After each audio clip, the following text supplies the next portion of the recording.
हड्डियां जमा देने वाली सर्दी का मौसम और उसमें हरिया की झोपड़ी में जानवरों की तरह सिमटी 4 जाने। एक टूटी चारपाई पर रामलाल का कंकाल सा शरीर कांप रहा था।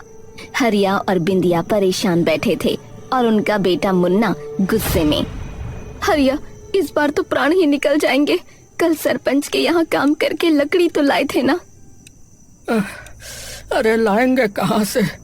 उस कंजूस ने आज मजदूरी भी आधी ही दी है। कहता है काम ढीला किया है हरिया। अरे तो गुलामी करते रहो उसकी।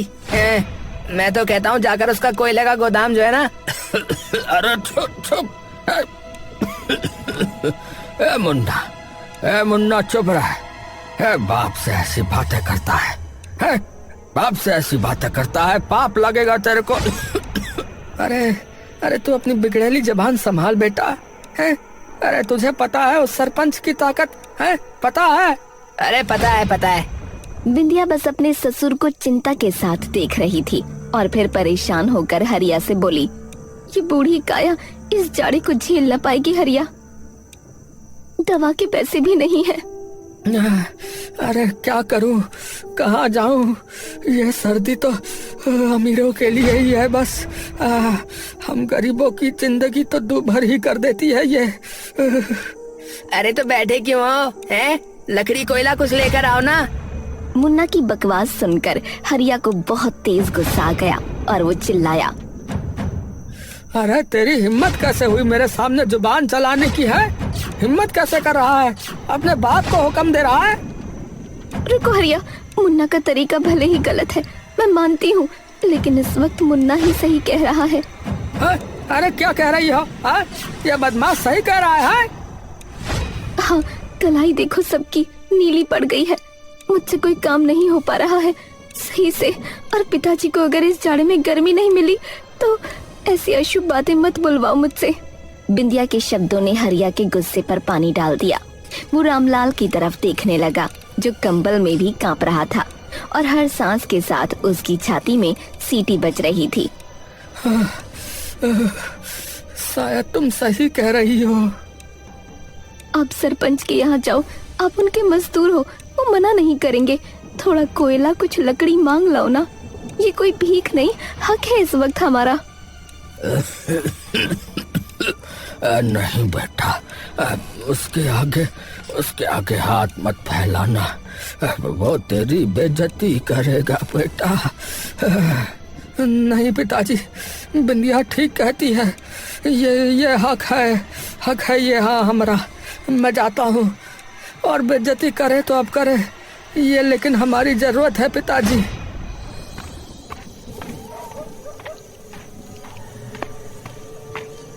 बाहर का तापमान 0 के करीब था।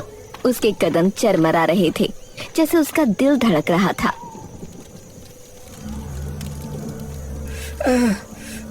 सरपंच जी नमस्ते। अरे क्या है हरिया, इतनी रात गए, क्या हुआ? सरपंच जी भीषण ठंड है, घर में बूढ़े बाप की हालत खराब हो रही है। थोड़ा सा कोयला, कुछ लकड़ी वगैरह मिल जाती तो हम भी आग जला लेते, जान बच जाती आपकी दया से मालिक। है? अरे क्या कह रहा है रे? यहाँ कोई धर्मशाला लगी हुई है क्या? है जो सब कुछ मुफ्त में आता हो? अरे जा यहाँ से। मेरे कोयले के पैसे तुम देते हो जो इतनी हक से मांगने चले आए हैं?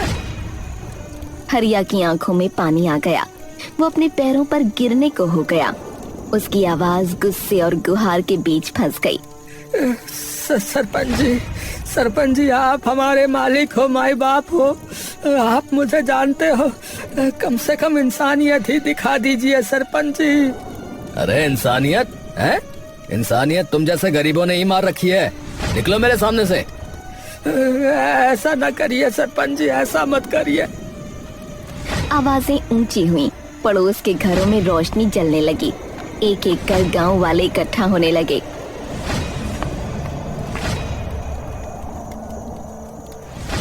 अरे सरपंच जी ये गलत है, हरिया भाई का हक बनता है। देखिए ना कैसे जानवरों की तरह ठिठुर रहे हैं सबके सब। हाँ ये तो नाइंसाफी है, इतनी ठंड में कोयला देने से मर जाएंगे क्या?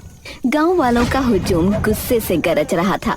सरपंच की शानो शौकत वाली जगह पर एक विद्रोह खड़ा हो गया था। सरपंच की शक्ति पहली बार डगमगाई। ठीक है, ले जा तेरा कोयला, लेकिन याद रख हरिया, तूने आज लोगों के कंधों पर बंदूक रखकर मुझसे ये छीना है।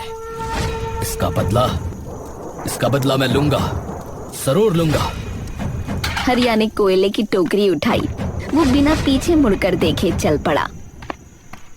पीछे सरपंच की बुरी नजरें उसकी पीठ में छुरा घोंप रही थीं।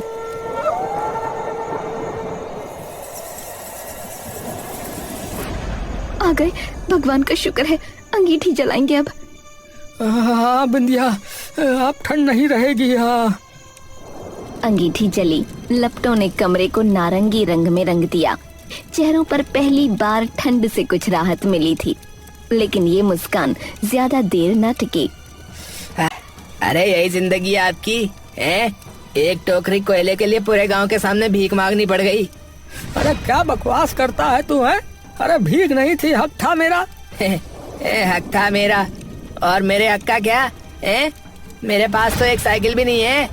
मेरे दोस्त के पास सब कुछ है, और मेरे पास ये जलती हुई झोपड़ी और ठंड में कांपते हुए बुड्ढे। अरे शर्म कर मुन्ना, शर्म कर। अरे नहीं, अब बस हो गया। आप लोगों ने मेरी जिंदगी बर्बाद कर दी। हाँ, मुझे पैदा ही क्यों किया है? क्यों किया? मुन्ना का गुस्सा ज्वालामुखी बनकर फूट पड़ा था। उसकी हर बात झोपड़ी की दीवारों से टकराकर वापस आ रही थी। अरे चुप हो जा कमबख्त, अरे चुप हो जा। अरे इतनी मुश्किल घड़ी में भी नालायक बोले जा रहा है।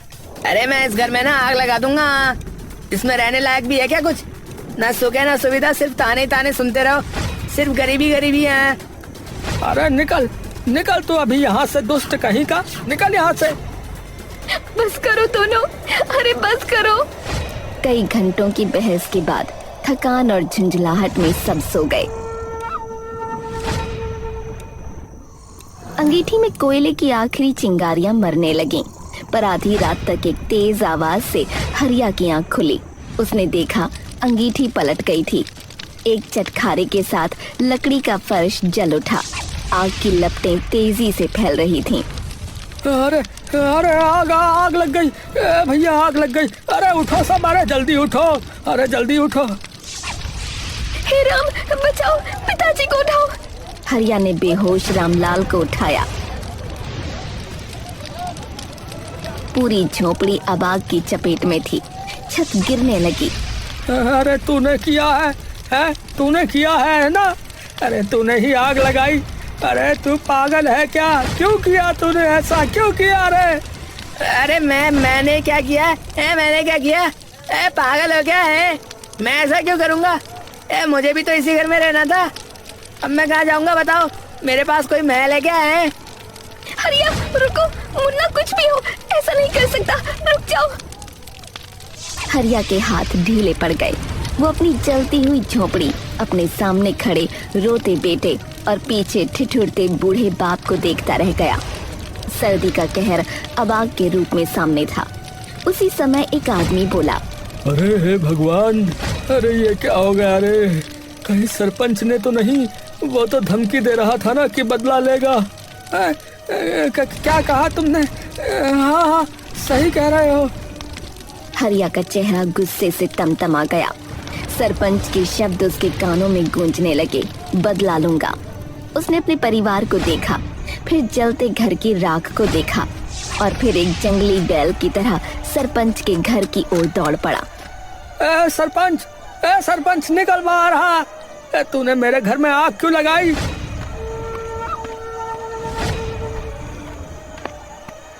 अरे क्या, अरे तू पागल हो गया है क्या? मैंने आग लगाई? चला जा यहाँ।